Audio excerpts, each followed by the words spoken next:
Hello everyone, welcome to daily current affair session. आज हम discuss करेंगे 19th and 20th of December के important current affairs.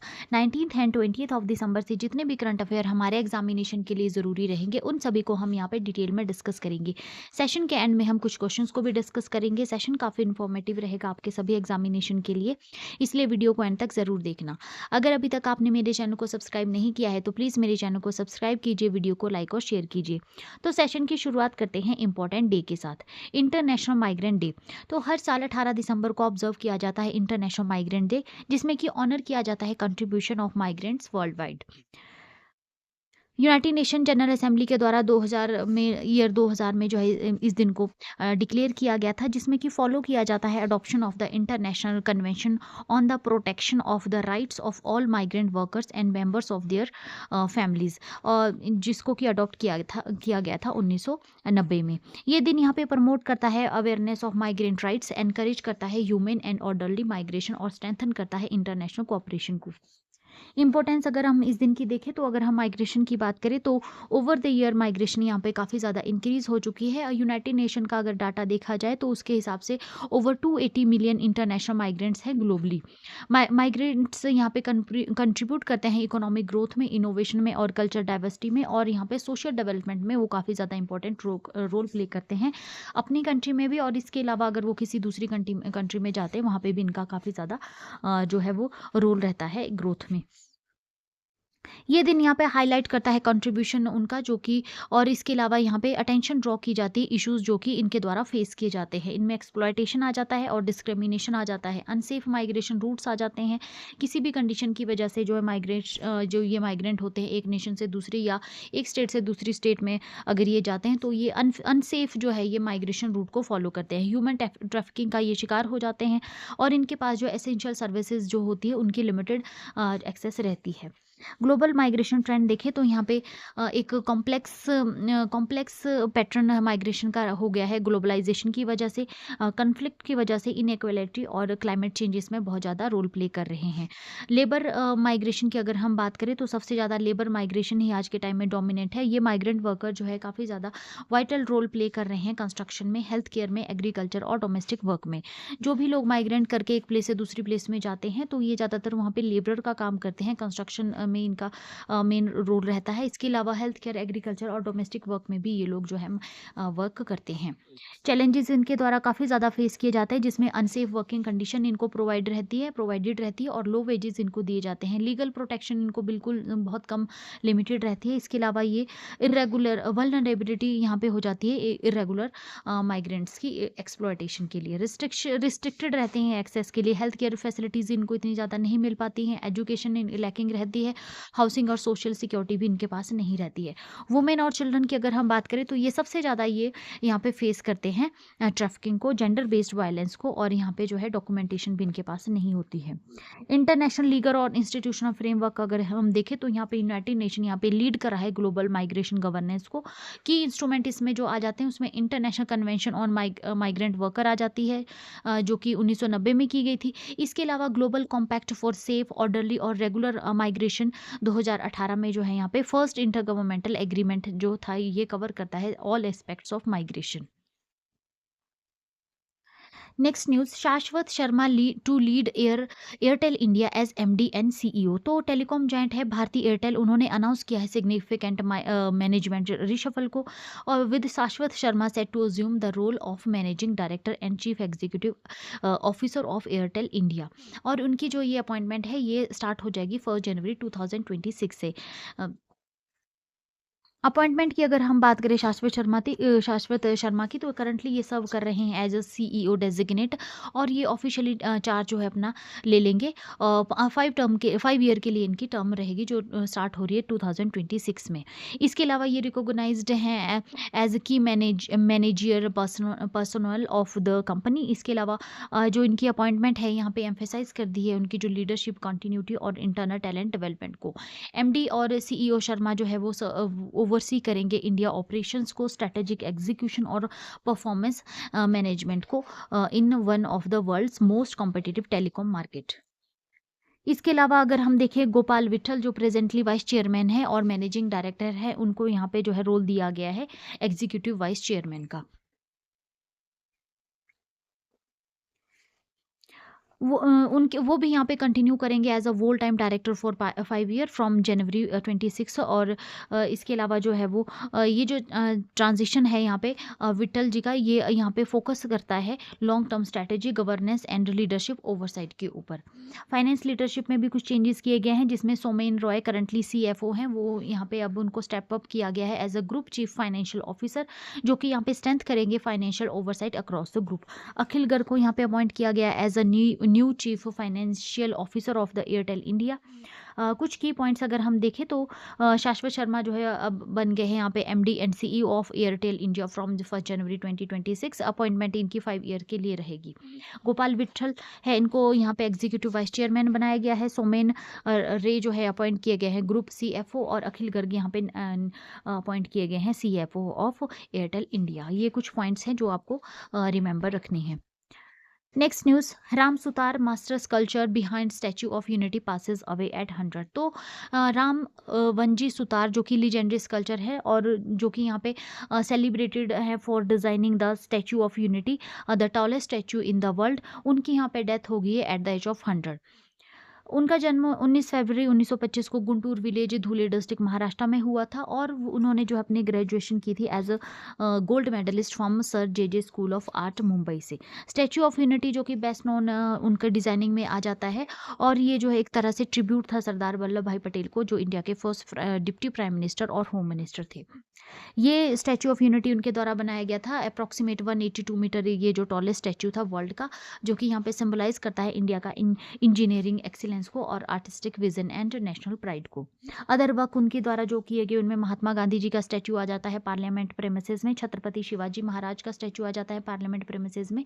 ठीक है। अवार्ड और रिकॉग्निशन अगर हम उनकी देखें तो उनको पद्म श्री दिया गया था 1999 में, पद्म भूषण 2016 में, और महाराष्ट्र भूषण पुरस्कार जो है उनको हाईएस्ट सिविलियन ऑनर जो है उनको दिया गया था उनकी एक्सीलेंट वर्क के लिए। Next news, sci-fi legend Gil Gerard passes away at 82। तो वेटर्न अमेरिकन एक्टर है गिल गेरार्ड। बेस्ट जो रिमेंबर किए जाते हैं उनका role as a Buck Rogers in the television series Buck Rogers in the 25th century. उनकी यहाँ पे डेथ हो गई एट द एज ऑफ 82। ठीक है। उनकी जो है उनकी डेथ है यहाँ पे हो गई 17 दिसंबर 2025 को due to sudden aggressive battle with a rare form of cancer as confirm by his wife. Next news, Deepinder Goyal leads Hurun rich list 2025 for India self made entrepreneur. तो हुरून रिच लिस्ट 2025 यहाँ पे रिलीज की गई 19 दिसंबर 2025 को, जिसमें यहाँ पे spotlight किया गया इंडिया के वाइब्रेंट एंटरप्रेन्योरल लैंडस्केप को। इस साल जो दीपेंद्र गोयल है, founder and CEO of eternal, formally जिसको जोमेटो के नाम से जाना जाता था, उन्होंने यहाँ पे क्लेम किया है top position among India self made entrepreneur, और उन्होंने सरपास किया है राधा कृष्णन धामानी ऑफ डी मार्ट। ये जो रैंकिंग है यहाँ पे रिफ्लेक्ट करती है rapid rise of technology driven enterprises को, और यहाँ पे ग्रोइंग डोमिनेंस जो है स्टार्टअप की in India's wealth creation story. Deepinder Goyal at number 1 अगर हम इनकी बात करें तो इटर्नल्स वैल्यूएशन यहाँ पे सर्ज हुई है 27% in the past year, reaching ₹3.2 lakh crore.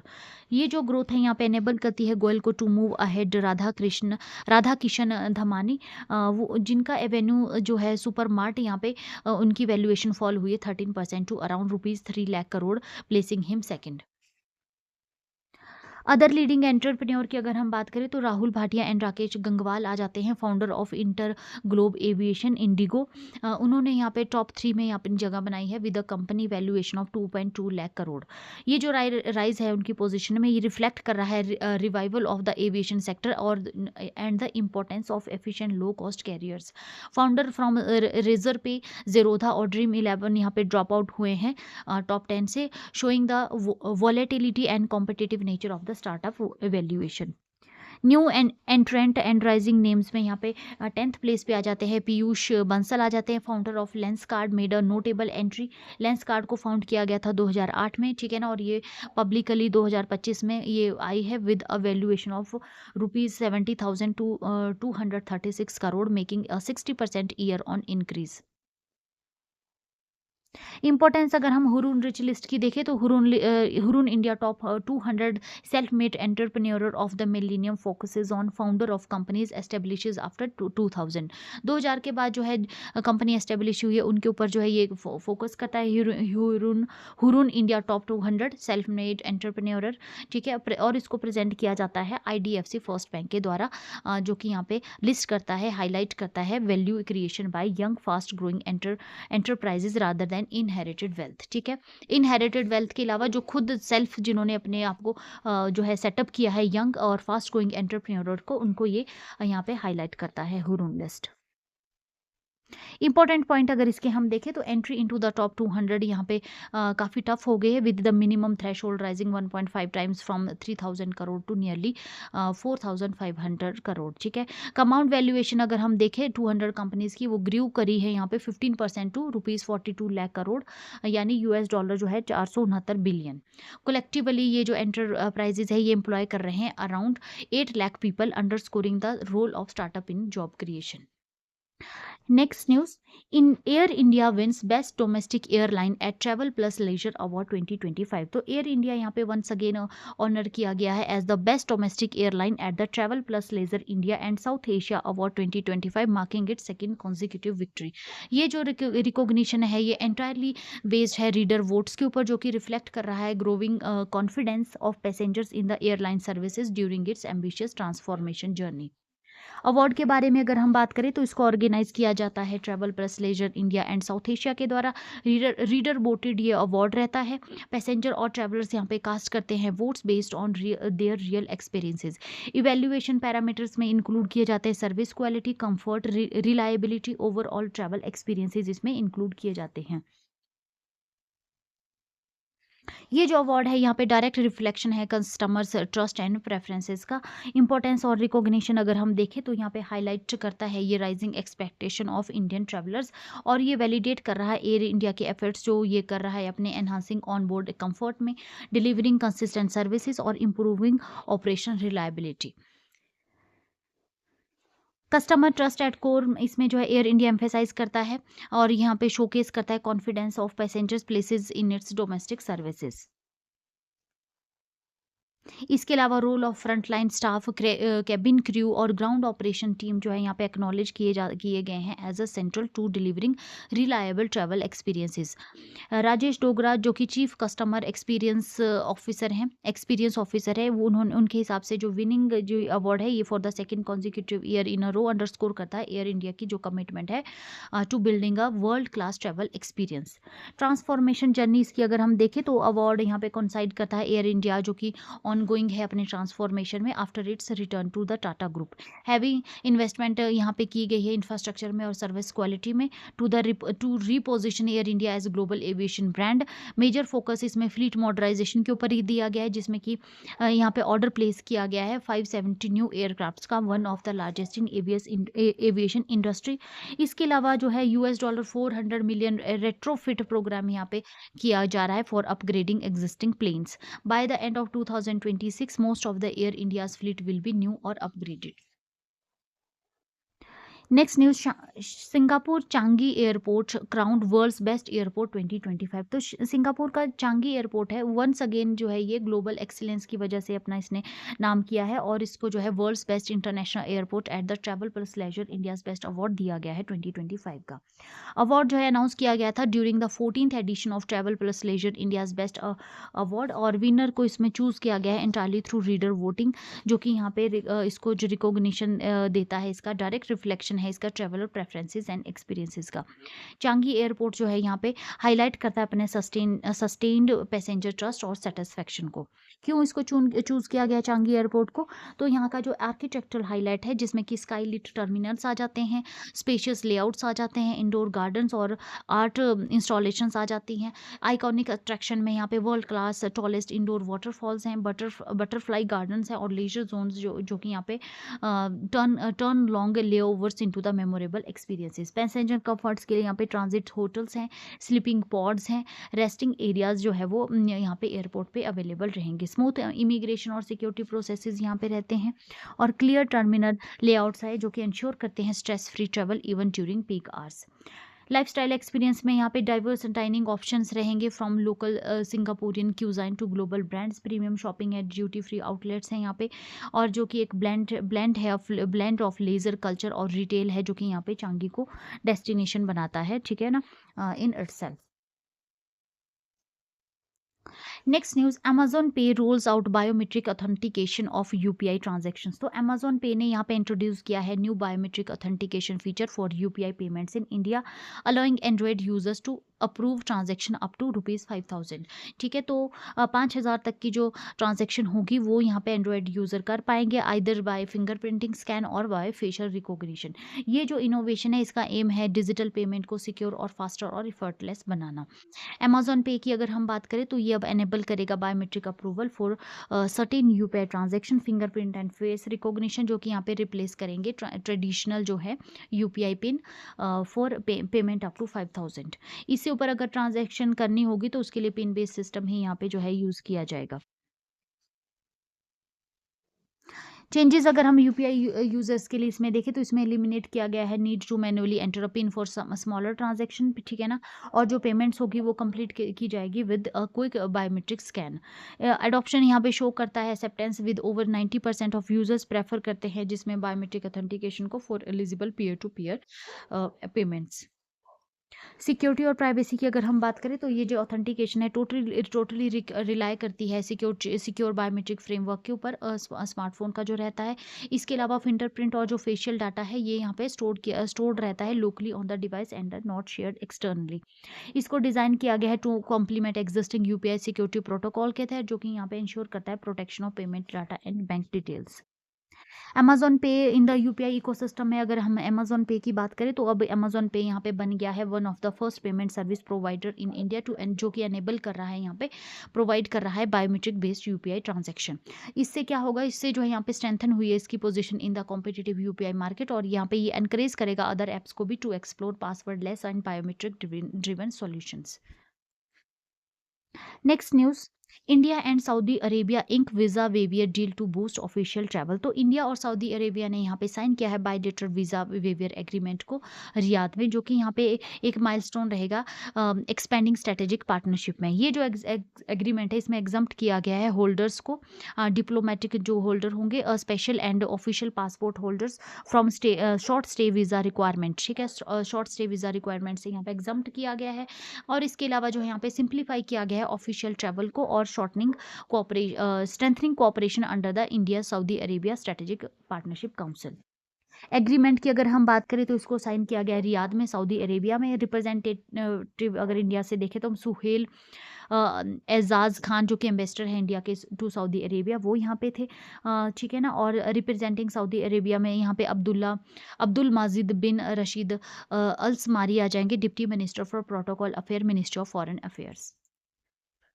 Important provision अगर हम इस एग्रीमेंट के देखें तो यहाँ पे म्यूचुअल एग्जाम्पशन रहेगा from short stay visa for holders of diplomatic special and official passport, ठीक है, जिनके पास डिप्लोमेटिक स्पेशल और ऑफिशियल पासपोर्ट होगा उनको यहाँ पे जो है शॉर्ट स्टे के लिए एग्जम्प्ट किया गया है वीज़ा, है ना, और अप्लाई किया गया है ये ऑफिशियल ट्रेवल्स के लिए, नॉट ऑर्डिनरी पासपोर्ट होल्डर्स और लॉन्ग टर्म स्टेज, ठीक है ना, ऑफिशियली ट्रेवल्स के लिए ये रहेगा ओनली ऑफिशियल ट्रेवल्स के लिए। डिज़ाइन किया गया है इसको to reduce procedure delay and enable smoother movement of government official engage in bilateral cooperation, ठीक है ना। तो यहाँ पे जो है क्यों डिज़ाइन किया गया इसको, ताकि जो प्रोसीजर जो डिले रहता है उसको कम किया जा सके और स्मूदर मूवमेंट यहाँ पे गवर्नमेंट ऑफिशियल्स का रहे जो कि बायलेटरल कोऑपरेशन में एंगेज रहते हैं। इंपॉर्टेंस बहुत नेशंस के लिए क्या रहेगी इसकी, तो ये इन्हांस कर रहा है हमारे India Saudi Arabia strategic partnership council को, जो कि यहाँ पे मेन इंस्टीट्यूशनल मैकेनिज्म है गाइडिंग बायलेटरल टाइज। इसके अलावा ये फैसिलिटेट करता है यहाँ पे high level interaction, faster decision making and improved coordination. Support इसमें जो है प्रोवाइड ये करेगा कोलेबोरेशन में अक्रॉस प्रायोरिटी सेक्टर, जिसमें डिप्लोमेसी आ जाता है, ट्रेड, एनर्जी, सिक्योरिटी और पीपल टू पीपल एक्सचेंजेस आ जाते हैं, और हमारा जो स्ट्रेंथनिंग है रिफ्लेक्ट करता है strengthening of India West Asia relations को। Next news, Tesla opens first EV charging station in Gurugram. तो टेस्ला ने यहाँ पे इनॉग्रेट किया है first electric vehicle charging station India में, जो कि लोकेटेड रहेगा डीएलएफ हॉरिजॉन सेंटर गुरुग्राम में। ये एक मेजर यहाँ पे स्टेप रहेगा इन strengthening India's electric mobility infrastructure. Strategic move अगर हम देखें इंडिया के ईवी ग्रोथ का, तो टेस्ला यहाँ पे हाईलाइट करता है सक्सेस ऑफ इलेक्ट्रिक मोबिलिटी, जो कि डिपेंड करती है not only advance vehicles but also on charging infrastructure.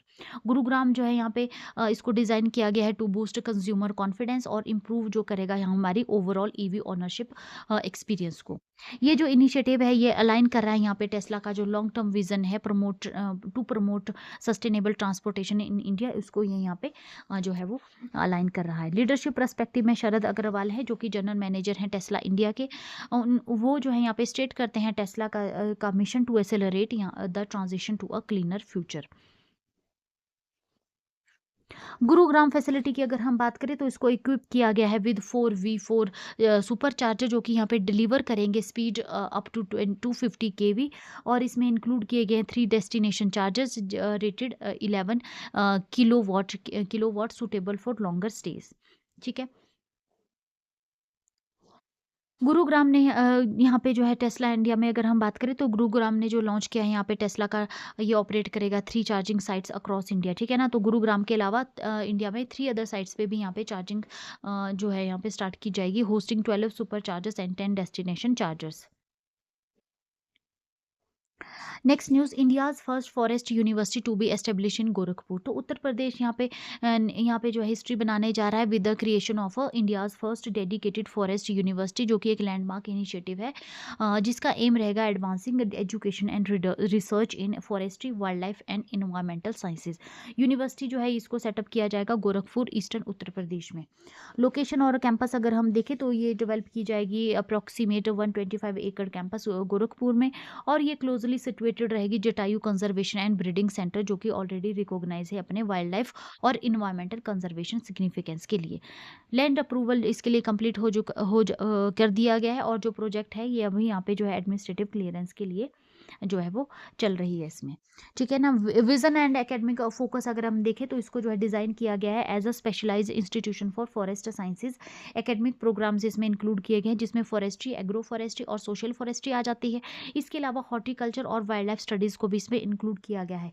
Ecology, climate change और इन्वायरमेंटल सस्टेनेबिलिटी इसमें इंक्लूड की गई है एकेडमिक्स में। ठीक है। और जैसे पहले कन्वेंशनल यूनिवर्सिटीज़ में होता था ओनली, जो कि सिर्फ एकेडमिक प्रोग्राम्स के ऊपर ही फोकस रहती थी, फील्ड के ऊपर ज़्यादा इसमें फोकस नहीं किया जाता था। तो इसमें जो है यहाँ पे अब एम्फेसाइज किया गया है फील्ड बेस्ड लर्निंग को, प्रैक्टिकल एक्सपोजर को और applied research in natural ecosystem. ठीक है ना। तो फील्ड बेस्ड लर्निंग पे यहाँ पे ज़्यादा फोकस किया जाएगा, कन्वेंशनल यूनिवर्सिटीज़ की तरह इसमें नहीं किया जाएगा, जहाँ ओनली सिर्फ जो है प्रोग्राम्स और जो सिलेबस रहता था उसी के ऊपर ज़्यादा फोकस रहता था। तो यहाँ पे रियल एक्सपीरियंस प्रोवाइड किया जाएगा और प्रैक्टिकल एक्सपोजर किया जाएगा। गवर्नमेंट इनिशिएटिव और फंडिंग की अगर हम बात करें तो यहाँ पे अनाउंस किया गया है इसको उत्तर प्रदेश चीफ मिनिस्टर योगी आदित्यनाथ के द्वारा, और इसका एम है प्रोड्यूस करना skilled professional in forest management and conservation. State government है यहाँ पे एलोकेट किए हैं 50 करोड़ रुपए 2024 के बजट के दौरान for initial work. Next news, Odisha to organise regional AI impact conference on December 1920। तो उड़ीसा गवर्नमेंट ने यहाँ पे होस्ट कर रहा है रीजनल एआई इम्पैक्ट कॉन्फ्रेंस, जो कि स्टार्ट हो चुकी है 19 दिसंबर को, और 19 और 20 दो दिनों तक ये चलेगी। ठीक है ना। और ये यहाँ पे एक लीडिंग कंट्रीब्यूटर यहाँ पे रहेगा India's growing artificial intelligence ecosystem in governance and public service delivery. इस इवेंट से पहले जो है 17 दिसंबर को यहाँ पे इलेक्ट्रॉनिक और आईटी डिपार्टमेंट ने यहाँ पे आयोजित किया था एक कर्टेन रेजर। ठीक है। 17 दिसंबर को जो कि प्रेजेंट करता है उड़ीसा को AI vision policy road map Orissa का जो है, और यहाँ पे expanding portfolio of real world AI application इसमें प्रेजेंट किए गए। उड़ीसा एआई पॉलिसी और स्ट्रेटेजिक डायरेक्शन अगर हम देखें तो यहाँ पे इलेक्ट्रॉनिक एंड आईटी जो मिनिस्टर है उन्होंने एम्फेसाइज किया है उड़ीसा का जो फ्यूचर रेडी अप्रोच है टू टेक्नोलॉजी ड्रिवन ग्रोथ। इसके अलावा उड़ीसा एआई पॉलिसी 2025 जो कि यहाँ पे सपोर्ट करती है initiative in fintech global capability centre और एडवांस इलेक्ट्रॉनिक्स। स्टेट का यहाँ जो एम है वो है एस्टेब्लिश करना कॉम्प्रीहेंसिव एआई इनोवेशन इकोसिस्टम को, ठीक है ना, और जो कि यहाँ पे strong governance, advance digital infrastructure और लॉन्ग टर्म पॉलिसी और पॉलिसी स्टेबिलिटी को यहाँ पे सपोर्ट करता है। Part of India's national AI road map अगर हम देखें तो ये जो कॉन्फ्रेंस है इसको अलाइन किया जा रहा है हमारी upcoming India AI impact summit है 2026 की, जो कि शेड्यूल है फरवरी 2026 में। रीजनल एआई इम्पैक्ट समिट जो है यहाँ पे इसके अलावा ऑर्गेनाइज की जा रही 8 स्टेट्स में इंक्लूडिंग उड़ीसा, तो इसमें मध्य प्रदेश, केरला, गुजरात, राजस्थान, मेघालय, उत्तर प्रदेश, तेलंगाना और उड़ीसा आ जाते हैं। कॉन्फ्रेंस की अगर हम थीम देखें तो इसको जो है ये जो इवेंट है इसको गाइड किया गया है by the principle of 3 peace, जिसमें प्लेनेट आ जाता है, पीपल एंड प्रोग्रेस, और इसमें फोकस किया गया है सस्टेनेबिलिटी के ऊपर, इंक्लूसिव ग्रोथ और AI led governance reform across key sectors. Main points अगर हम देख लें इस न्यूज़ के रिगार्डिंग तो उड़ीसा जो है यहाँ पे उड़ीसा ने होस्ट किया है रीजनल एआई इम्पैक्ट कॉन्फ्रेंस को 19 से 20 दिसंबर 2025। इवेंट जो है ये है पार्ट है road map to India AI impact summit 2026। Core theme इसकी प्लैनेट, पीपल एंड प्रोग्रेस रहेगी। एआई डिप्लॉयमेंट प्लांट की इसमें किया गया है हेल्थ, एजुकेशन, डिजास्टर मैनेजमेंट और सोशल सेक्टर में। इसके अलावा यहाँ पे लॉन्च किया गया है Bhasha Dham initiative to promote Odia language using AI. Next news, Jammu and Kashmir first Gen Z post office opens at AIIMS Vijaypur. तो 17 दिसंबर 2025 को first Gen Z post office Jammu and Kashmir का यहाँ पे इनॉग्रेट किया गया एम्स विजयपुर कैंपस में। ये जो सेरेमनी है इसको लीड किया गया बाय प्रोफेसर शक्ति कुमार गुप्ता, जो कि एग्जीक्यूटिव डायरेक्टर और सीईओ है एम्स विजयपुर के, अलोंग साइड डीएसवी आर मूर्ति, जो कि चीफ पोस्ट मास्टर जनरल हैं JNK सर्कल के, और श्री शाह नवाज खान, जो कि senior superintendent of post office हैं जम्मू डिवीजन के। ये जो इवेंट है यहाँ पे ये विटनेस करता है participation from postal officials, faculty, staff और स्टूडेंट्स यहाँ पे जो है वो प्रेजेंट रहते हैं। पर्पस क्या है इसका, तो इसका मेन पर्पस है यहाँ पे मॉडर्नाइज करना, एक्सेसिबल करना, स्टूडेंट फोकस सर्विसेज प्रोवाइड करना। ये जो इनिशिएटिव है ये पार्ट है डिपार्टमेंट ऑफ पोस्ट का जो ब्रॉडर प्लान है to revamp campus post office into technology driven hubs, और जो कि अलाइन करता है with the expectations of young citizens and adapting to evolving services need. Youth oriented features में यहाँ पे जेनजी जो पोस्ट ऑफिस होगा उसको डिज़ाइन किया गया है with generation Z users in mind, offering जिसमें क्या ऑफर किए जा रहे हैं, मॉडर्न एंड वेलकमिंग इन्वायरमेंट को इसमें ऑफर किया जा रहा है, डिजिटल पेमेंट फैसिलिटीज़ रहेगी, स्ट्रीमलाइंड सर्विस डिलीवरी रहेगी और इंटीग्रेटेड इसको किया जाएगा to postal banking and insurance services के साथ। अवेयरनेस प्रोग्राम की अगर हम बात करें तो इसमें पोस्टल सेविंग स्कीम्स और इंडिया पोस्ट पेमेंट बैंक जो है यहाँ पे ऑफरिंग्स प्रोवाइड कर रहे हैं। सिंबल ऑफ पोस्टल ट्रांसफॉर्मेशन की अगर हम बात करें तो ये जो लॉन्च है यहाँ पे जो है ये स्पेशल पोस्टल यहाँ पे कैंसलेशन यहाँ पे अप्लाई की गई to all the ongoing mails from AIIMS Vijaypur post office on the opening day, ठीक है ना। और ये जो है एक तरह का माइलस्टोन रहेगा जो कि रिफ्लेक्ट करेगा हमारा इंडिया पोस्ट का ऑनगोइंग जर्नी है towards becoming a modern, inclusive and future ready service provider. Next news, Jharkhand passes historic law for gig workers welfare. तो 19 दिसंबर 2025 को झारखंड ने यहाँ पे एक सिग्निफिकेंट स्टेप यहाँ पे लिया है लेबर रिफॉर्म में by approving Jharkhand platform based gig workers registration and welfare bill 2025। ये जो यहाँ पे जो है लेजिस्लेशन ने यहाँ पे रिसीव किया है accent from the governor Santosh Gangwar, और जो है यहाँ पे ये एक्ट अब ये जो है लॉ एक एक्ट बन जाएगा after publishing in the official gazette. यहाँ पे ये फर्स्ट टाइम गिग वर्कर के लिए यहाँ पे इस तरीके का जो है ये लॉ बनाया गया किसी भी स्टेट में, ठीक है ना, under the welfare framework. Aim and coverage देखिए तो यहाँ पे ये लॉ है डिज़ाइन किया गया है to provide social security, economic protection and welfare benefits to gig and platform based workers, जो कि यहाँ पे जो है सीख करते हैं to unify workers on a single platform for better monitoring and access to scheme. ये जो एक्ट है ये अप्लाई किया गया है इंडिविजुअल के लिए जो कि एंगेज रहते हैं डिजिटल प्लेटफॉर्म में और एग्रीगेटर्स में, जिसमें कि डिलीवरी वाला सेक्टर आ जाता है, ट्रांसपोर्ट और अदर ऑन डिमांड सर्विसेज आ जाती हैं। गिग वेलफेयर बोर्ड जो है यहाँ पे एक सेंट्रल फीचर रहेगा इस एक्ट का, creation of gig workers welfare board, जिसमें कि यहाँ पे लेबर डिपार्टमेंट के जो मिनिस्टर होंगे वो इसके एक्स ऑफिशियो चेयरमैन रहेंगे। गिग वर्कर्स वेलफेयर बोर्ड के डिपार्टमेंटल सेक्रेटरी और नॉमिनेटेड मेंबर जो है इसमें होल्ड करेंगे ऑफिस फॉर 3 इयर्स टर्म। इसके अलावा जो है बोर्ड यहाँ पे हैंडल करेगा registration of bill workers and aggregators issuing identity cards, उनको आइडेंटिटी कार्ड्स भी इशू किए जाएंगे और उनके जो वेलफेयर स्कीम्स है उनको भी देखा जाएगा बोर्ड के द्वारा। जितने भी एग्रीगेटर है जो ऑपरेट करेंगे झारखंड में वो जो है रजिस्टर जो है कंपल्सरी कर दिया गया उनके लिए रजिस्टर करना with the board. Wages benefits and penalties अगर हम देखें तो एक्ट यहाँ पे इंश्योर करेगा minimum wages based on the type and duration of work. इसके अलावा जो है यहाँ पे सोशल सिक्योरिटी मेजर्स भी प्रोवाइड करवाए जाएंगे जिसमें मेडिकल इंश्योरेंस और अदर वेलफेयर बेनिफिट्स आ जाते हैं। एग्रीगेटर जो कि वायलेट करेंगे लॉ को वो उनको जो है फेस करनी पड़ेगी यहाँ पे पेनल्टीज अप टू ₹10 लाख और जो कि इंश्योर करते हैं यहाँ पे accountability and protection of workers right. Importance for gig economy अगर हम देखें तो ये जो एक्ट है यहाँ पे झारखंड का ये इसमें आ जाता है अर्ली स्टेट्स में झारखंड जो कि यहाँ पे रेगुलेट करेगा रैपिडली एक्सपेंडिंग गिग इकोनॉमी।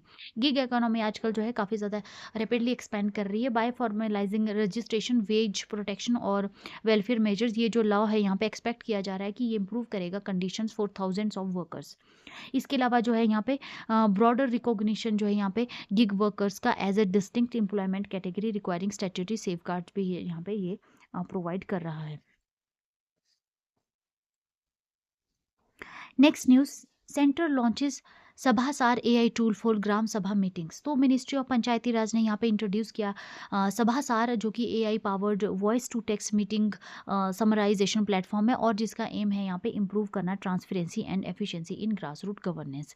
इसको लॉन्च किया गया था 14 अगस्त 2025 को, ठीक है ना। और इसको जो है यहाँ पे एडॉप्ट किया जा रहा है by gram panchayat across India for routine gram sabha and panchayat meetings.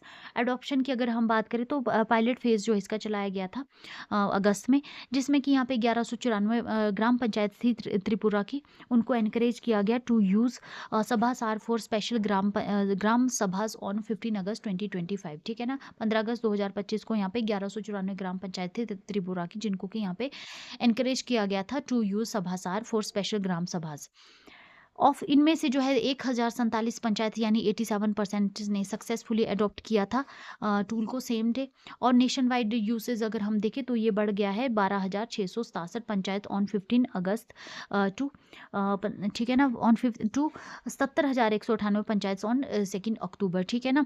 तो अगर हम 15 अगस्त को देखें तो ये जो नेशन वाइड यूज़ था वो 12,667 पंचायत ने इसको अडॉप्ट किया था। और अगर हम देखें 2 अक्टूबर 2025 तक जो है 77,198 पंचायत ने इसको अडॉप्ट कर लिया था। अगर हम दिसंबर की बात करें तो by 3 December 2025 a total of 92,376 gram panchayat है जो कि यहाँ पे यूज़ कर रही हैं सभासार को for automated meeting summaries. Use and training की अगर हम बात करें तो मिनिस्ट्री यहाँ पे शेयर किया है standard operating procedure with the states and union territories. Training session both physical and virtual जो है यहाँ पे कंडक्ट किए गए हैं ऑफिशियल्स के लिए जो कि यहाँ पे डेमोस्ट्रेट करते हैं टूल्स फंक्शनैलिटी को। स्टेट लेवल इनिशिएटिव्स यहाँ पे हेल्प कर रहे हैं पंचायत रिप्रेजेंटेटिव को और स्टाफ को to adopt the system. Governance की अगर हम बात करें तो सभासार जो है यहाँ पे रन करता है एआई और क्लाउड इंफ्रास्ट्रक्चर के ऊपर जो कि यहाँ पे प्रोवाइड करते हैं India AI compute portal under the India AI mission. India AI mission यहाँ पे एक्ट कर रहा है as a nodal agency for managing AI infrastructure and data governance. और जो भी डाटा है उसको जो है प्रोसेस किया जाएगा within the government framework with no external third party sharing. Data privacy के लिए यहाँ पे जो है वो स्टोरेज और गवर्नेंस को जो है रेगुलेट किया गया है under the digital governance data protection rule जो कि नोटिफाई किए गए थे 13 नवंबर 2025 को in the gadget of India. Next news, SJVN CMD reviews Arun 3 hydro power project progress in Nepal. तो सीनियर ऑफिशियल्स हैं सतलुज जल विद्युत निगम लिमिटेड के, इन्होंने एक डिटेल्ड रिव्यू किया है 900 megawatt Arun 3 hydro electric power project जो कि नेपाल में चल रहा है। यह रिफॉर्म कर रहा है यहाँ पे इंडिया का commitment to advancing cross border clean energy cooperation. Inspection को लीड किया भूपेंद्र गुप्ता ने जो कि चेयरमैन और मैनेजिंग डायरेक्टर है SJVN के, और उनके साथ है अजय कुमार शर्मा जो कि डायरेक्टर पर्सोनल हैं। उन्होंने जो है यहाँ पे विजिट किया कंस्ट्रक्शन साइट को जो कि और इवेल्युएट किया यहाँ पे वर्क को, प्रोग्रेस को और चैलेंजेस और जो कि एडहेरेंस है यहाँ पे सेफ्टी से और quality standard under the tough Himalayan terrain. Inspection of construction site की अगर हम बात करें तो लीडरशिप जो टीम थी उन्होंने इंस्पेक्ट किया डैम साइट को एट फक्सिंदा जो कि मेजर कंस्ट्रक्शन एक्टिविटीज़ जहाँ पे चल रही है। इसके अलावा CMD ने यहाँ पे एम्फेसाइज किया strict compliance with the safety norms, quality benchmark and approved time lines. इसके अलावा जो अरन थ्री जो है एक flagship power hydro power project है, स्ट्रेटेजिक इंपॉर्टेंस है इसकी रहेगी इंडिया और नेपाल के लिए, requiring disciplined execution. Power house और इंफ्रास्ट्रक्चर का भी यहाँ पे रिव्यू किया गया डेलीगेशन के द्वारा, और इन्होंने यहाँ पे विजिट किया पावर हाउस और इंफ्रास्ट्रक्चर फैसिलिटीज़ को एट पुखुवा। प्रोजेक्ट ऑफिशियल ने यहाँ पे जो है प्रेजेंट किया update on construction milestone, logistic challenges और स्ट्रेटेजीज जो यहाँ पे जो है वो फेस की जा रही है टेरेन में एडवर्स वेदर कंडीशन के साथ। इंपॉर्टेंस अगर हम देखें तो यहाँ पे जो है अरुण 3 एक लैंडमार्क है, landmark cross border hydro power initiative है जो कि यहाँ पे बूस्ट करेगा हमारा रीजनल क्लीन एनर्जी कोलैबोरेशन को। और इसके बाद जो है ये प्रोजेक्ट है यहाँ पे एनहांस करेगा एनर्जी सिक्योरिटी को और कंट्रीब्यूट करेगा सस्टेनेबल इकोनॉमिक ग्रोथ को in both India and Nepal. Main points अगर हम इस न्यूज़ के रिगार्डिंग देखें तो अरुण 3 हाइड्रो पावर प्रोजेक्ट है 900 मेगावाट कैपेसिटी का, लोकेशन इसकी रहेगी शंखुवा सभा डिस्ट्रिक्ट नेपाल, और डेवलपर इसमें एसजेवीएन आ जाएगा through its subsidiary Satluj Jal Vidyut Nigam Arun 3 power development company private limited. Significance इसका अगर देखें तो मेजर कंपोनेंट इसमें इंडिया नेपाल एनर्जी कॉर्पोरेशन आ जाते हैं। रिसोर्सेज इसमें यूटिलाइज किया जा रहा है hydro power potential of Arun river basin. इसमें एक्सपेक्टेड किया जा रहा है to meet long term power needs जो कि रिड्यूस करेंगे रिलायंस ऑन फॉसिल फ्यूल्स और प्रमोट करेंगे इन्वायरमेंटल सस्टेनेबल डेवलपमेंट को। Next news, CSIR CFTRI pushes forward a NATO research and post harvest innovation। तो council of scientific and industrial research ने यहाँ पे शोकेस किया है notable advancement in annatto research and technology development through its Mysuru based laboratory the CSIR central food technological research institute.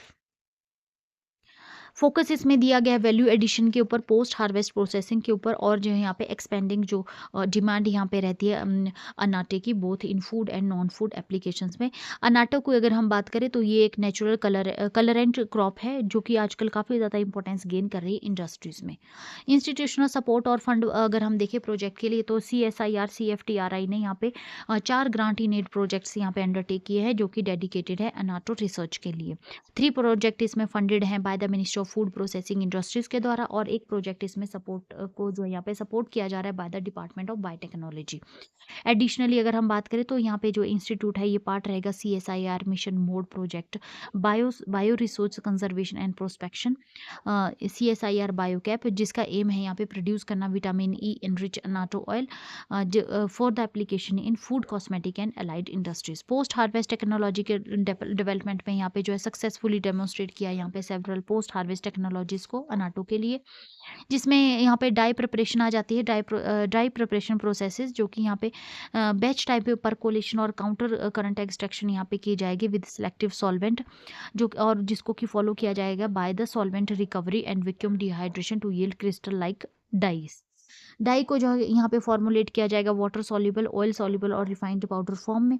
Low cost continuous power operated seed separator यहाँ पे design किए गए हैं जो कि यहाँ पे कैपेबल करेंगे processing of up to 100 kg pods per hour with a seed output of 40 kg per hour। Application food industry में देखें तो थ्रू इंडस्ट्री विजिट और एक्सपर्ट कंसल्टेशन CSIR CFTRI जो यहाँ पे एक्सप्लोर कर रही है diverse food sector applications annatto की। स्टैंडर्डाइज फॉर्मुलेशन में यहाँ पे इंक्लूड किए गए हैं वाटर सॉल्युबल कार्बोनेट सिस्टम जो कि सुटेबल रहेंगे कैंडीज़ में इसका यूज़ किया जा सकेगा और वर्मिसिल बिरयानी और फास्ट फूड में। प्रोपाइलिन ग्लाइकोल बेस्ड फॉर्मुलेशन में यहाँ पे ये आइडियल रहेंगे स्वीट मीट डेयरी और बेकरी प्रोडक्ट्स के लिए। शुगर पाउडर फॉर्मुलेशन में इफेक्टिव रहेंगे फॉर ट्रेडिशनल कन्फेक्शन में सॉरी। और oil soluble and acid soluble variant अगर हम देखें तो यहाँ पे स्पेसिफिकली इंडस्ट्रीज में इनको यूज़ किया जाएगा। Crop trades and cultivation practices अगर देखें हम तो इसमें according to Tamil Nadu agriculture university annatto जो है एक मॉडरेटली ड्राउट टॉलरेंट क्रॉप, ये एक तरह की क्रॉप है और इसको जो है लेस वाटर की रिक्वायरमेंट रहती है, ज़्यादा पानी इसके लिए नहीं रिक्वायर्ड रहता है। और इसकी जो प्लांटिंग है वो जनरली मानसून सीजन में की जाती है जून टू सितंबर। Forest college and research institute है मेट्टूपलायम जो कि यहाँ पे डेवलप कर रहा है प्रिसीजन सिल्वी कल्चर और कैनोपी मैनेजमेंट प्रैक्टिसेस को जो भी यहाँ पे एनहांस करेंगे सीड यील्ड को। Next news, INST Mohali scientists pioneer nanoparticle pathway for Alzheimer's therapy. तो researchers at the institute of nano science and technology INST Mohali में उन्होंने यहाँ पे डेवलप किया है एक novel nano particle based therapeutic approach जो कि यहाँ पे ट्रांसफॉर्म कर रही है treatment of Alzheimer's disease. According to ministry of science and technology ये जो इनोवेशन है यहाँ पे इस टैकल करेगी मल्टीपल डिजीज मैकेनिज्म को एट वंस, एक साथ ही जो है मल्टीपल डिजीजेज मैकेनिज्म को ये टैकल करेगी टेक्नोलॉजी। इससे पहले जितनी भी थेरेपीज थी उसमें जो उसका जो मेनली उसमें ओनली सिंगल पैथोलॉजिकल फैक्टर को टारगेट किया जाता था। लिमिटेशन अगर हम करंट जो सिंगल मेथड टेक्नोलॉजी उसकी देखें तो ट्रेडिशनली एल्जाइमर थेरेपीज में मेनली फोकस रहता था एमाइलॉइड बीटा एग्रीगेशन के ऊपर और ऑक्सीडेटिव स्ट्रेस के ऊपर। ये सिंगल टारगेट अप्रोच थी जो कि यहाँ पे डिलीवर करती थी लिमिटेड क्लिनिकल बेनिफिट्स ये प्रोवाइड करती है। ठीक है, अभी भी स्टिल यूज़ की जा रही है तो अभी ठीक है ना, तो ये लिमिटेड क्लिनिकल बेनिफिट्स प्रोवाइड करती है। और INST ने जो यहाँ पे रिसर्च की है उसने इंट्रोड्यूस किया है मल्टी टारगेट स्ट्रेटेजी को जिसका एम है यहाँ पे स्लो करना डिजीज प्रोग्रेशन को और जो है ये इंप्रूव करेगी मेमोरी को और सपोर्ट करेगी cognitive function rather than just offering symptomatic relief. ठीक है ना, तो यहाँ पे जो है ये सिम्टोमेटिक रिलीफ ही प्रोवाइड नहीं करेगी, मल्टीपल टारगेट्स इसके रहेंगे जिसमें डिजीज को प्रोग्रेस करने से भी रोका जा सकेगा, स्लो कर दिया जाएगा उसकी प्रोग्रेस को और मेमोरी को भी इम्प्रूव किया जाएगा। ठीक है, nano particle based multi target strategy अगर हम देखें तो इसको जो है बिल्ड किया गया है EGCG dopamine tryptophan nano particle. ठीक है ना, उसके ऊपर इसको बिल्ड किया गया थेरेपी को। कंपोनेंट इसमें EGCG आ जाते हैं जो कि एक पॉलीफिनोल एंटीऑक्सीडेंट है ग्रीन टी से जिसको एक्सट्रैक्ट किया जाता है। और डोपामिन जो कि एक न्यूरोट्रांसमीटर है, वाइटल रहता है हमारे ब्रेन एक्टिविटी में। ट्रिप्टोफान की अगर हम बात करें तो ये एक अमाइनो एसिड है जो कि एसेंशियल रहता है सेलुलर प्रोसेसेस के लिए। जितने भी ये नैनो पार्टिकल ये एक साथ टारगेट करेंगे अमाइलाइड एग्रीगेशन को और ऑक्सीडेटिव स्ट्रेस को, इन्फ्लेमेशन और न्यूरल जो डिजनरेशन है उन सभी को ये एक साथ में टारगेट करेंगे। फोर मेजर ये सारे जो है फोर मेजर हॉलमार्क्स रहते हैं एल्जाइमर डिजीज के। रोल अगर हम देखें तो इससे जो है यहाँ पे एनहांस होता है थेरेपेटिक इम्पैक्ट और रिसर्चर्स ने यहाँ पे ब्रेन डिराइव न्यूरोट्रॉफिक फैक्टर जो है यहाँ पे जो है क्रिएट करते हैं BEDTNP जो कि सपोर्ट करते हैं हमारा न्यूरल सर्वाइवल और growth and regeneration. Next news, second WHO global summit on traditional medicine begins in new Delhi. तो second WHO global summit on traditional medicine officially यहाँ पे कमेंस हो गई न्यू दिल्ली में और इसको को होस्ट किया जा रहा है वर्ल्ड हेल्थ ऑर्गेनाइजेशन और ministry of Ayush and government of India के द्वारा। 3 डे का ये इवेंट रहेगा जिसमें policy maker, scientist, health care professional और इंडिजिनस नॉलेज होल्डर्स जो है यहाँ पे और सिविल सोसाइटी रिप्रेजेंटेटिव्स यहाँ पे जो है एफर्ट्स करेंगे, यहाँ पे इंटीग्रेट करेंगे ट्रेडिशनल मेडिसिन को into modern health system. First summit जो है वो गांधीनगर में गुजरात में 2023 में आयोजित की गई थी। इसी के ऊपर जो है यहाँ पे ये उसकी सक्सेस को देखते हुए सेकंड एडिशन जो है न्यू दिल्ली में आयोजित किया जा रहा है जिसमें कि यहाँ पे स्ट्रॉन्गरली फोकस किया जा रहा है पॉलिसी इंप्लीमेंटेशन के ऊपर, साइंटिफिक वैलिडेशन और इंटरनेशनल कोऑपरेशन के ऊपर। थीम अगर हम इस समिट की देखें तो restoring balance the science and practice of health and wellbeing जो इसका थीम रहेगा जो कि एम्फेसाइज करता है यहाँ पे कि जो हेल्थ है वो सिर्फ एब्सेंस ऑफ डिजीज को ही हम हेल्थ नहीं मानते बट इसमें जो है हमारा जो state of balance between body, mind and society and environment है ये भी हमारी हेल्थ के ऊपर की रोल प्ले करता है। इसमें कुछ जिसमें आयुर्वेदा, ट्रेडिशनल चाइनीज मेडिसिन और इंडिजिनस हीलिंग प्रैक्टिसेस जो है यहाँ पे होलिस्टिक अप्रोच प्रोवाइड कर रहे हैं। अंडरस्टैंडिंग ट्रेडिशनल मेडिसिन, तो इसमें जो रेफर किया गया है knowledge, skill and practices rooted in cultural traditions and experiences. और यहाँ पे जो है यहाँ पे यूज़ जो है सेंचुरी से किया जा रहा है to maintain health and treat illness, इसके ऊपर जो है यहाँ पे फोकस किया गया है। और इंडिया यहाँ पे प्रमोट कर रहा है अपने जो ट्रेडिशनल जो हमारा है इसको जो है यहाँ पे प्रमोट कर रहा है थ्रू आयुष सिस्टम जिसमें आयुर्वेदा, योगा, नेचुरोपैथी, यूनानी सिद्धा और होम्योपैथी आ जाती हैं।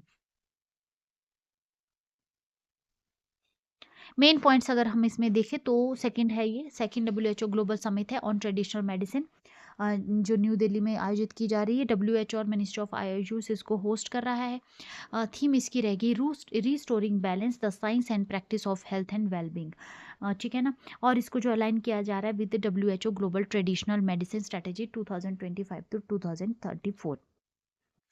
नेक्स्ट न्यूज़, फ्रेंड्स, आज का जो सेशन है ये थोड़ा-सा लंबा है, क्योंकि जितनी भी न्यूज़ है वो सारी डिटेल में समझने लायक न्यूज़ है, तो इसलिए सेशन लंबा रहेगा। और जब तक न्यूज़ को हम डिटेल में डेप्थ में नहीं जानेंगे कि क्या है, तब तक जो है आप कैसे अंडरस्टैंड कर पाएँगे। क्वेश्चंस को अटेम्प्ट करना भी काफ़ी टफ हो जाता है। तो एक बार न्यूज़ सुन लीजिए तो क्वेश्चंस को आप ईज़िली जो है समझ भी पाएँगे, और यहाँ बाद में जो इनको रिवाइज़ और लर्न करना भी काफ़ी ज़्यादा ईज़ी रह जाता है।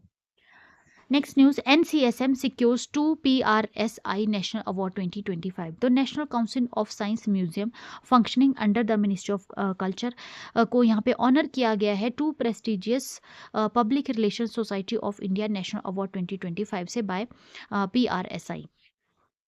ये जो रिकॉग्निशन है यहाँ पे हाईलाइट करता है हमारा जो national council of science museum है, उसका जो इनोवेटिव कम्युनिकेशन स्ट्रेटजीज है और इम्पैक्टफुल पब्लिक आउटरीच जो है जो कि कंबाइन करती है कल्चर, सस्टेनेबिलिटी और digital engagement at a national level.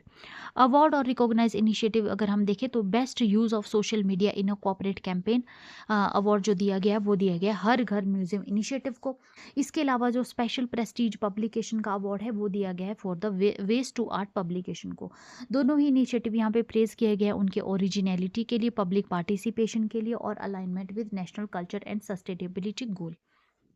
Waste to art creativity की अगर हम बात करें तो waste to art creativity meet sustainability, ये पार्ट है हमारा स्पेशल कैंपेन 4.0 का और स्वच्छता ही सेवा का। यहाँ पे ये शो केस करता है कि कैसे जो है 1250 केजी ऑफ वेस्ट, जिसमें मेटल स्क्रैप्स आ जाते हैं, इलेक्ट्रॉनिक कंपोनेंट्स आ जाते हैं, डिस्कार्डेड कंटेनर्स आ जाते हैं, वो ट्रांसफॉर्म उनको किया गया into art installation across NCSM units.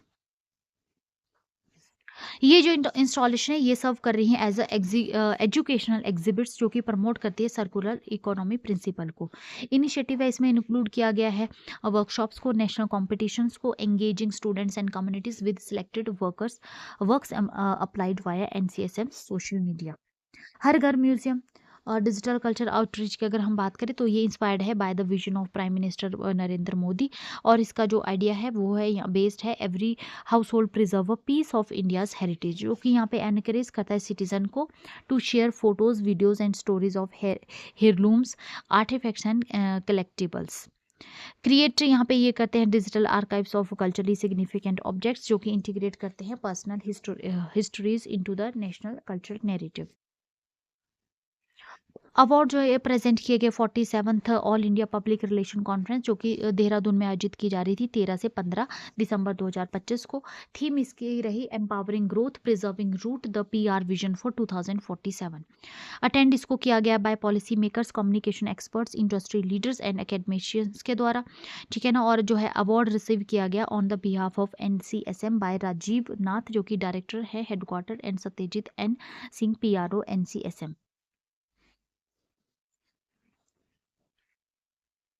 Next news, India tops global doping violation for third consecutive year. तो इंडिया ने यहाँ पे एक दोबारा से जो है यहाँ पे हाईएस्ट ऑफेंडर रहा है in doping violation worldwide, और यहाँ पे जो है ये अकाउंट करता है latest according to the latest world anti doping agency report, ठीक है ना। तो इंडिया ने यहाँ पे जो है थर्ड टाइम टॉप किया है violation for third doping violation for third consecutive year.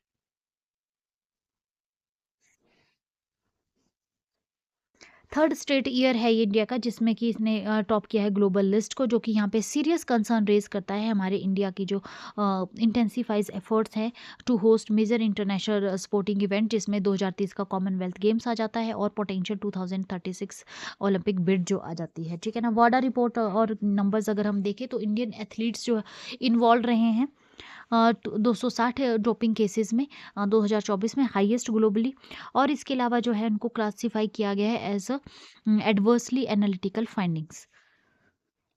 India की पॉजिटिविटी रेट जो है यहाँ पे रही है 3.6%, जो कि हाईएस्ट है among nations conducting more than 5000 test. जितने भी नेशन ने 5000 से ऊपर टेस्ट किए हैं उनमें इंडिया की पॉजिटिविटी सबसे ज़्यादा रही है। और जो ये रिपोर्ट है इसको पब्लिश किया गया है वाडा की ऑफिशियल वेबसाइट के ऊपर, confirming India's continued position at the top of doping chart. Testing data अगर हम देखें, नाडा का रोल अगर हम देखें तो नेशनल एंटी डोपिंग एजेंसी है नाडा, जिसने कंडक्ट किए 7113 टेस्ट 2024 में, जिसमें कि 6576 यूरिन सैंपल थे और 537 ब्लड सैंपल्स यहाँ पे कलेक्ट किए गए थे। 253 यूरिन सैंपल और 7 ब्लड सैंपल जो है वो पॉजिटिव पाए गए। नाडा जो यहाँ पे एट्रीब्यूट कर रहा है to rise an expanded and aggressive testing program को, ठीक है ना। टेस्टिंग प्रोग्राम यहाँ पे नाडा ने काफ़ी ज़्यादा तेज कर दिए हैं। 2023 में 213 जो है पॉजिटिव केस देखे गए थे, ठीक है ना। 213 पॉजिटिव केस देखे गए थे और जो है वो 5,606 सैंपल जो है यहाँ पे टेस्ट किए गए थे।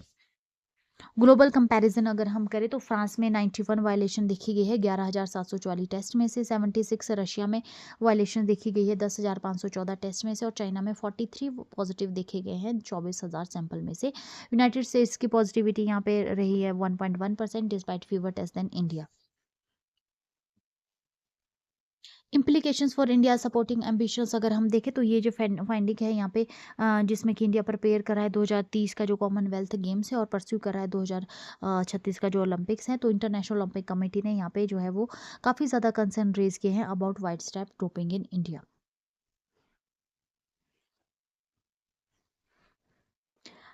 Next news, Ambanis only Indian family on Bloomberg's 2025 richest families list. तो ब्लूमबर्ग ने यहाँ पे लेटेस्ट रैंकिंग वर्ल्ड की 25 वेल्थिएस्ट फैमिली की यहाँ पे जारी की है, जिसमें कि यहाँ पे हाईलाइट किया गया है dominance of global dynasties in retail, energy, luxury and media sectors.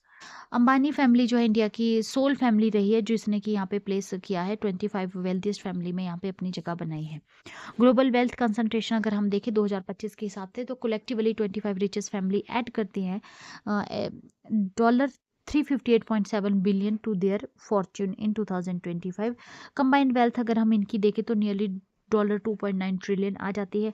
वॉल्टन family है यूएसए की मेजॉरिटी ऑनर ऑफ वॉलमार्ट, वो जो है लीड कर रही है लिस्ट को with wealth exceeding dollar 500 billion. Middle eastern ruling families में यहाँ पे यूएई, सऊदी अरेबिया और कतर से आ जाते हैं जो कि यहाँ पे डोमिनेट कर रहे हैं due to their decades of oil wealth and global investment. इसके अलावा dynasties shaping the world economy की अगर हम बात करें तो हर्मीज फैमिली है फ्रांस की जो कि यहाँ पे सस्टेन कर रही है लग्जरी डोमिनेंस अक्रॉस जनरेशन। इसके अलावा कॉच एंड मार्स फैमिली यूएसए की आ जाती है जो कि यहाँ पे इंडस्ट्रियल और कंज्यूमर एम्पायर को यहाँ पे शो कर रही है। इसके अलावा थॉमसन फैमिली कनाडा की आ जाती है जो कि ऑनर है थॉमसन र्यूटर्स के, और यहाँ पे जो है शो कर रही है अपनी Reliance of media and data driven business के ऊपर। अंबानी फैमिली इंडिया की सोल रिप्रेजेंटेटिव यहाँ पे रही है जो कि यहाँ पे एस्टिमेटेड वेल्थ उनकी बताई गई है ₹105.6 बिलियन। इनको लीड कर रहे हैं अंबानी फैमिली को मुकेश अंबानी, रिलायंस इंडस्ट्रीज जो कि स्पैन करती है एनर्जी में, पेट्रोकेमिकल्स, रिटेल और डिजिटल सर्विसेज में, ठीक है ना। इनका जो इंक्लूजन है यहाँ पे रिलायंस का ये शो करता है यहाँ पे domestic dominance and growing global relevance.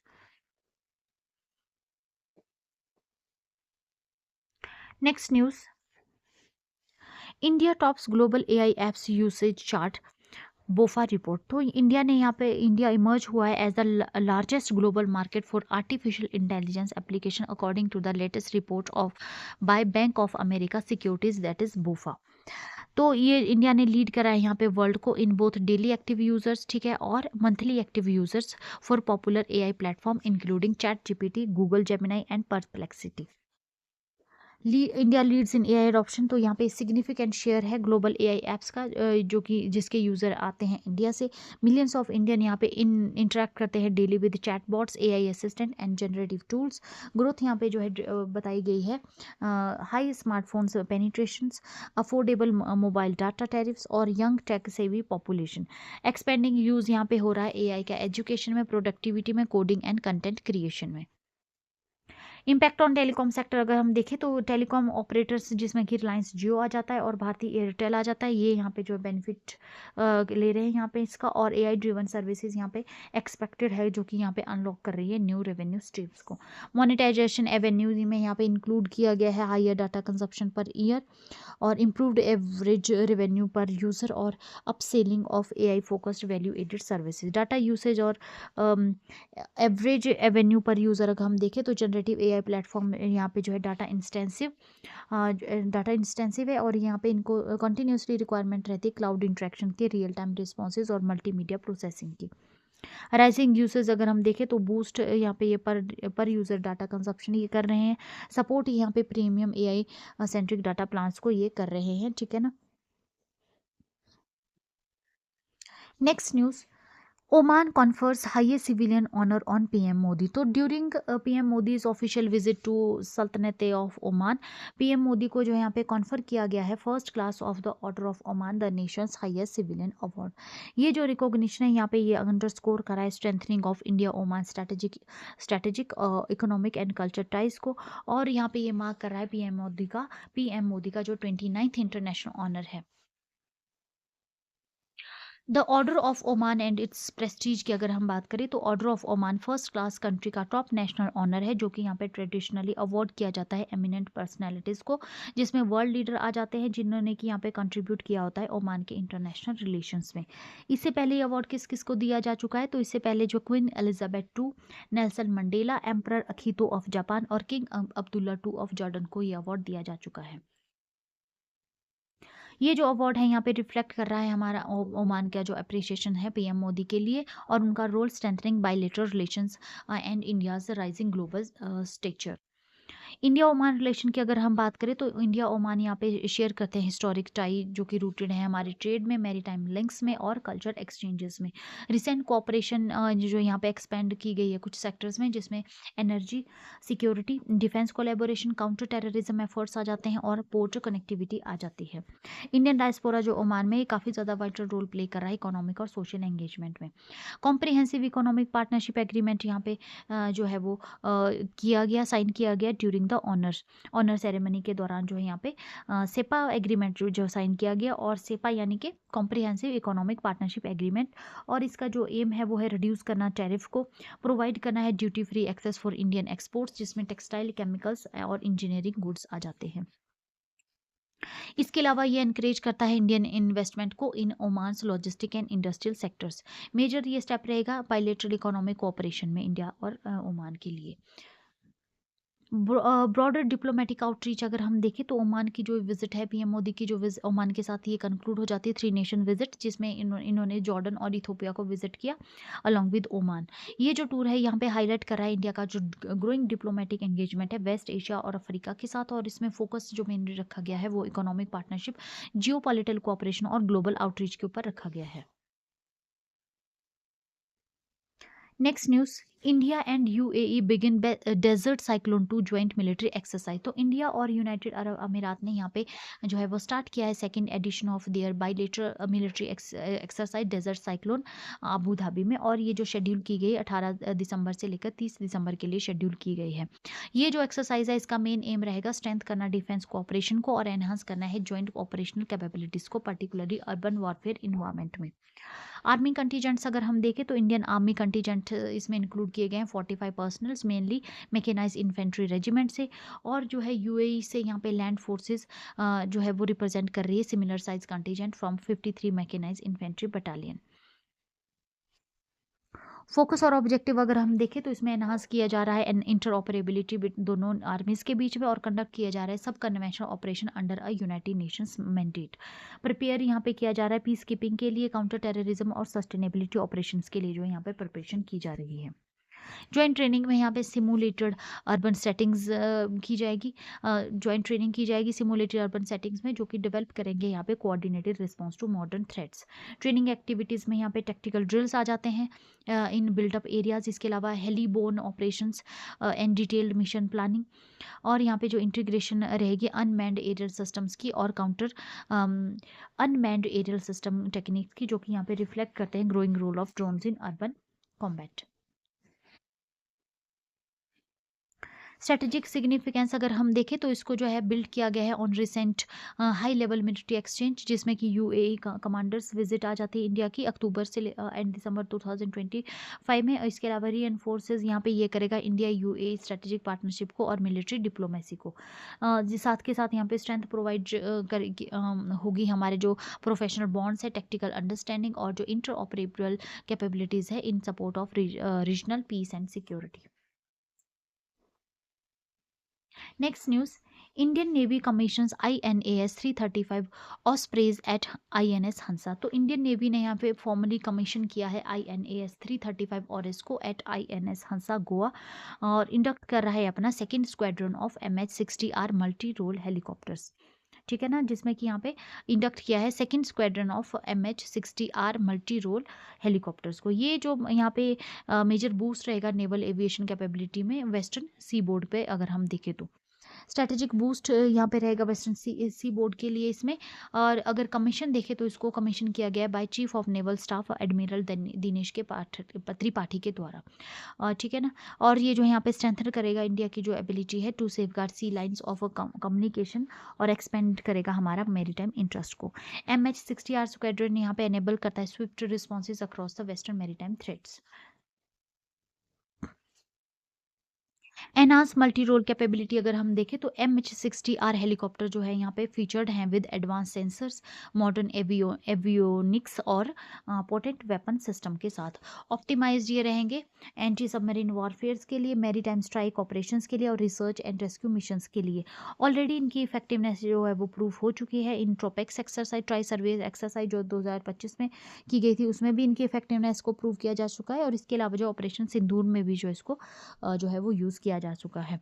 Enhance maritime domain इसका रहेगा, डोमेन अवेयरनेस और जो है रैपिड डिप्लॉयमेंट कैपेबिलिटी इसकी रहेगी।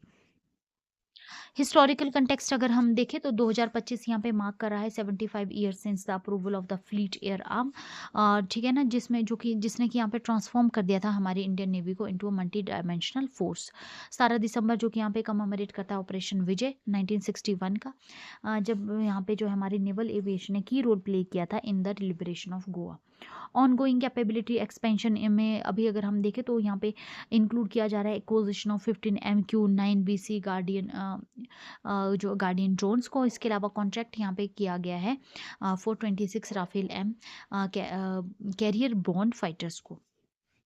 फोकस इसमें देखें तो आत्मनिर्भरता के ऊपर इसमें फोकस रखा गया है। इंटीग्रेशन इसको किया जा रहा है इंडिजिनस वेपन सेंसर और सिस्टम के साथ ऑन MH-60R प्लेटफॉर्म। इसके अलावा इसमें इंक्लूड किए गए हैं software defined radio, secure data links और डेप्थ चार्जेस। सपोर्ट ये यहाँ पे कर रहा है हमारा इंडिजिनस इंफ्रास्ट्रक्चर को, ट्रेनिंग एंड मेंटेनेंस फैसिलिटीज़ को।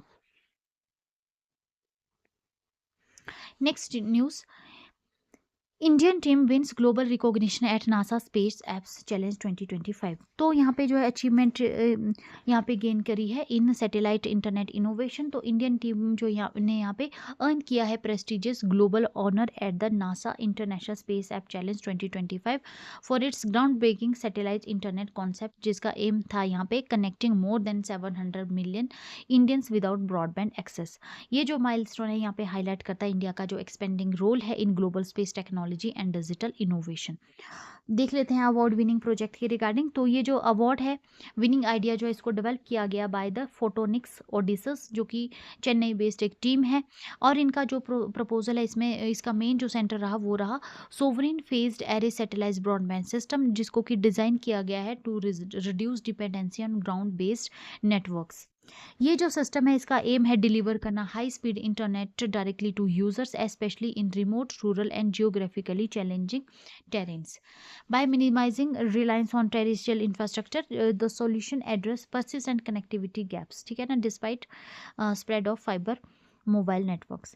तो क्या इसमें बात की जा रही है, ये जो इन्होंने यहाँ पे प्रोजेक्ट बनाया था इसका मेन एम है यहाँ पे जो हाई स्पीड इंटरनेट जो है यहाँ पे रिमोट और रूरल और जियोग्राफिकल चैलेंजिंग जो रीजन्स हैं वहाँ पे प्रोवाइड करना है थ्रू सैटेलाइट। ये इनका मेन एम रहा है इस प्रोजेक्ट का, ठीक है ना। और जो हमारा टेरिशियल जो इंफ्रास्ट्रक्चर है इसके ऊपर जो है हम जो रिलाई करते हैं उसको मिनिमाइज करना है, ठीक है ना।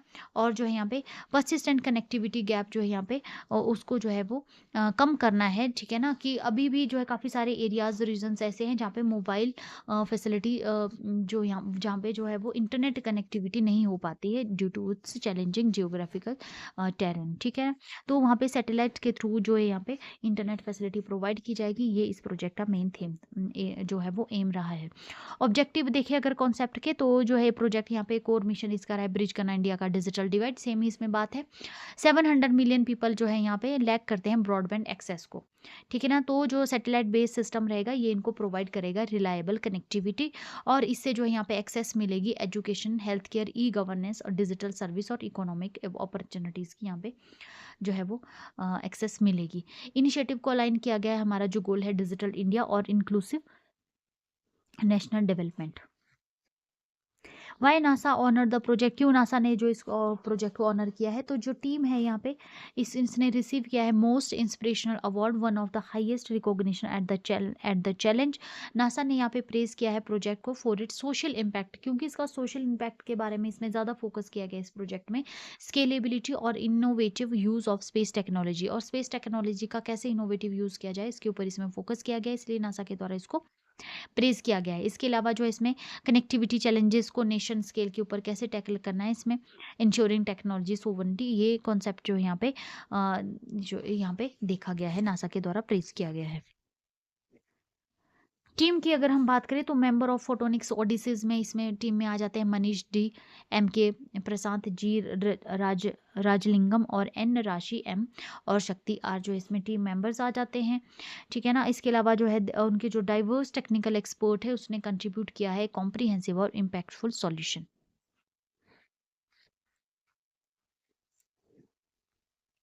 नासा स्पेस ऐप चैलेंज की अगर हम बात करें तो यहाँ पे जो पार्टिसिपेशन रही 1,14,000 इंडिविजुअल्स अक्रॉस 551 लोकल इवेंट्स में 167 कंट्रीज और टेरिटरी से इसमें पार्टिसिपेंट रहे। इंडियन ओरिजिन पार्टिसिपेट्स यहाँ पे मेनली उन्होंने डोमिनेट किया, जिसमें इंडियन अमेरिकन स्टूडेंट्स थे जिन्होंने की फीचर किए, प्रीडोमिनेटली फीचर करते हैं यहाँ पे विनर्स के बीच में, जो है यहाँ पे इन्होंने काफ़ी ज़्यादा पार्टिसिपेशन इनकी रही।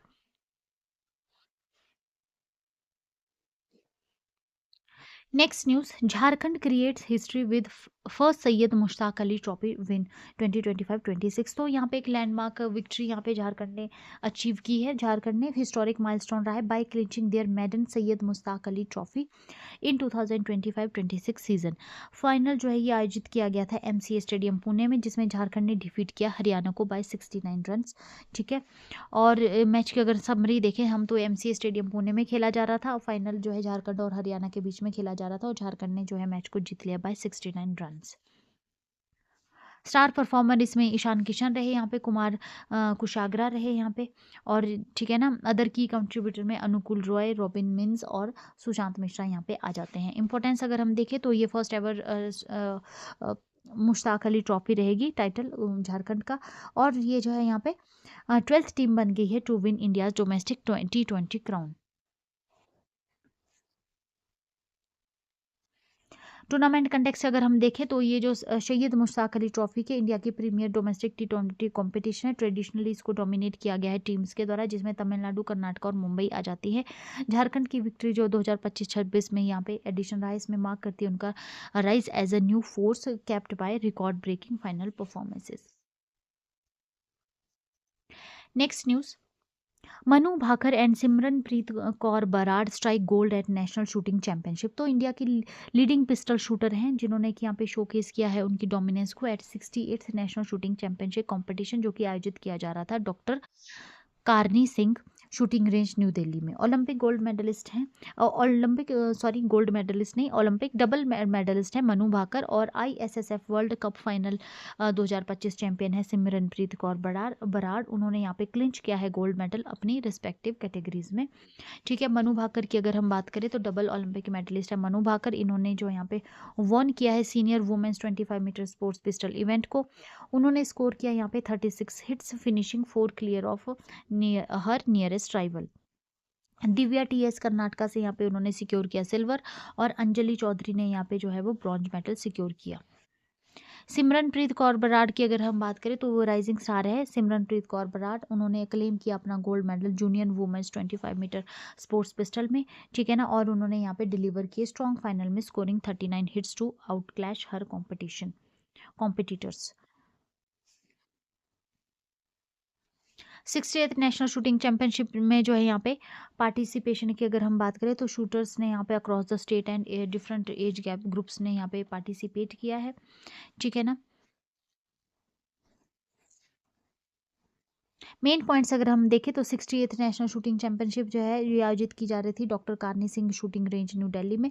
मनु भाकर ने यहाँ पे गोल्ड मेडल जीता senior women 25 metre pistol category में, और सिमरनप्रीत कौर बराड़ ने यहाँ पे गोल्ड मेडल जीता junior women's 25 metre sports pistol event में। 25 मीटर स्पोर्ट्स पिस्टल देखें अगर हम तो ये एक ISSF रिकॉग्नाइज ओलंपिक डिसिप्लिन है। तो फ्रेंड्स इसके साथ ही हमारा आज का सेशन ये कंप्लीट होता है। अब हम डिस्कस कर लेते हैं one liner questions and answers को। Where will India's first forest university be establish, तो कहाँ पे एस्टेब्लिश की जा रही है इंडिया की first forest university? Right answer हो जाएगा गोरखपुर, उत्तर प्रदेश। ठीक है ना, तो गोरखपुर में इंडिया की फर्स्ट फॉरेस्ट यूनिवर्सिटी को एस्टेब्लिश किया जा रहा है। What is the name of the AI tool launch by ministry of Panchayati Raj for gram Sabha meeting? कौन सा टूल लॉन्च किया गया है AI tool? Sabhasaar. The Arun 3 hydro power project in Nepal is being developed by which Indian company? तो कौन सी company इसको develop कर रही है? SJVN limited through its subsidiary एसएपीडीसी। ठीक है। Next question, which institute develop nano particle based Alzheimer's therapy using EDCG dopamine and tryptophan? तो कौन से इंस्टीट्यूट ने डेवलप किया है? Institute of nano science and technology INST Mohali के द्वारा, है ना। Next question, which organisation won 2 PRSI national award 2025 for Har Ghar museum and waste to art? तो किसने जीता है ये? National council for science, national council of science museum के द्वारा जीता गया। Next question, according to WADA's 2024 report which country top global dropping violation for third consecutive year? तो किसने यहाँ पे टॉप किया है? इंडिया ने यहाँ पे टॉप किया है। Last question, Who is the only Indian family featured in Bloomberg's 2025 list of the world's 25 richest family? तो कौन सी फैमिली यहाँ पे लिस्ट हुई है इंडिया की ब्लूमबर्ग की लिस्ट में, रिचेस्ट फैमिली लिस्ट में 25? तो अंबानी फैमिली। ठीक है, तो कौन सी? अंबानी फैमिली। तो फ्रेंड्स, इसके साथ ही हमारा आज का सेशन ये कंप्लीट होता है। अगर आपको सेशन पसंद आया हो तो प्लीज़ वीडियो को लाइक कीजिए, चैनल को शेयर एंड सब्सक्राइब कीजिए। Thank you so much. मिलते हैं नेक्स्ट वीडियो में।